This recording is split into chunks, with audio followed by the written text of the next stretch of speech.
ప్రయోజనాలను కలిగి ఉండి, నెక్స్ట్ రోజుకి 8 గంటలు పని లభ్యమైతే, దాన్ని ఉద్యోగితగా మనం చెప్పవచ్చు. ఉద్యోగం చేసే వ్యక్తిగా మనం ఆ వ్యక్తిని చెప్పొచ్చు.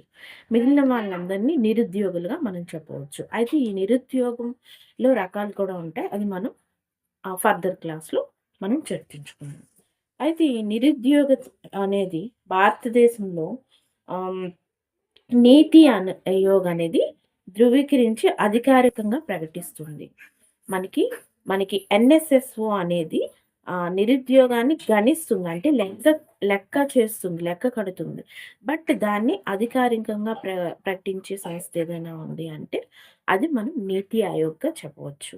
అయితే ఈ నీతి ఆయోగ్ ఏర్పడక ముందు, ఈ పనిని ప్రణాళిక సంఘం అనేది నిర్వహించేది. మనకి నీతి ఆయోగ్ అనేది ఏర్పాటు అవ్వకముందు ప్రణాళిక సంఘం అనేది ఈ పనిని నిర్వహించేది. నెక్స్ట్